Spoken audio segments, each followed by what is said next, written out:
Joining me now from our bureau in Washington, D.C., Deputy Director of the Washington Office of the National Council of Resistance of Iran, Alireza Jafarzadeh. Alireza, tell me, do you agree with this assessment that this time it is different, say, for example, than 2009 when Barack Obama was president of the United States? Does this uprising have teeth? Is it one that is a foundation for the overthrow of the Ayatollah Khomeini? Or is it going to snap back like a rubber band like we've seen in the past? Thank you, Graham. Certainly, this is not a rubber band snapping back. This is not like anything you have seen in the past 40 years in Iran. We're talking now not just about protests in different cities. We're talking about a nationwide uprising in over 200 cities, covering all 31 provinces of Iran, and people just trying to overpower the repressive regime of the Ayatollahs. And what has happened is that the regime came back with sheer force and brute force and brutality, opening fire on the demonstrators and killing at least 1,000 people. Over 4,000 have been injured and 12,000 more have been arrested. What is very important is that, this is an organized effort on the part of the Iranian people. They're targeting centers of repression. They're targeting centers of corruption, which are the financial institutions that are controlled by the Supreme Leader or the Iranian Revolutionary Guards.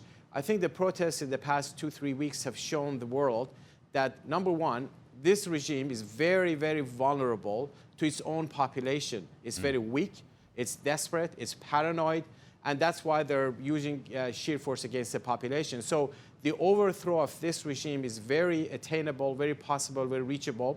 The people are willing to pay the price, as they have so far.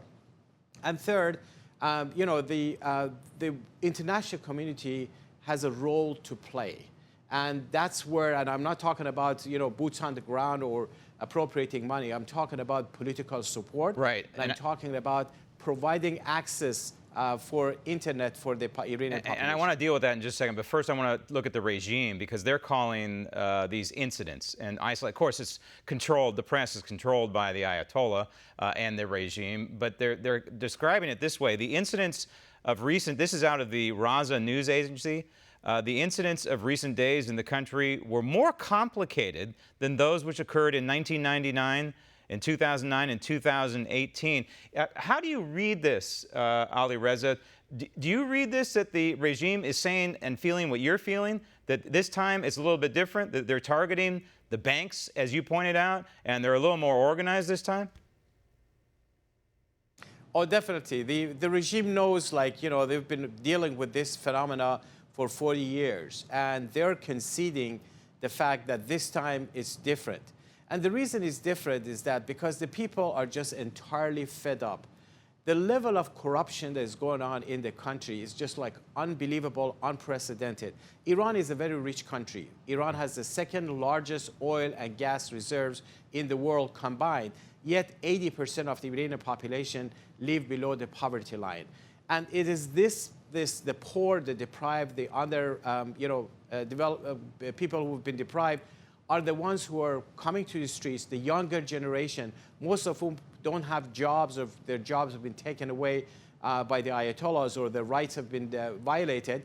These are the ones who are protesting. And, you can kill people, as they have done, but no dictator has ever survived sheer repression forever. And people feel, despite the repression and all of that, they feel they have momentum. They feel they have, they're growing. Every time there's protests, it moves up one notch in terms of the level of organization.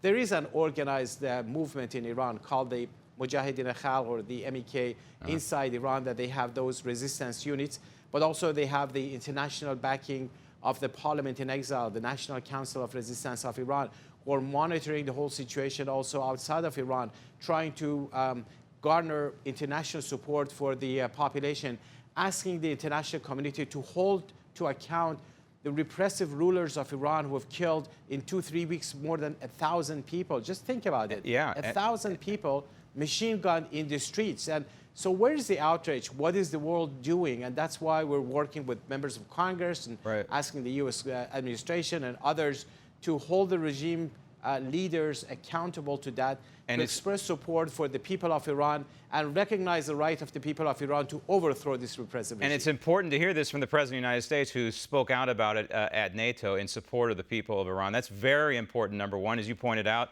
The control of the internet. There are ways Western countries can help with that. That's important too. The European Union needs to get in sync with the Trump administration in not doing trade and in blocking trade and isolating Iran. All these things need to happen to try and support the Iranian people. Maybe this time they can achieve their goal. Alireza, thank you. Want to see more videos like this?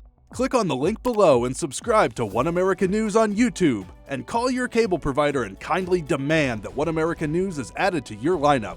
Call and subscribe today.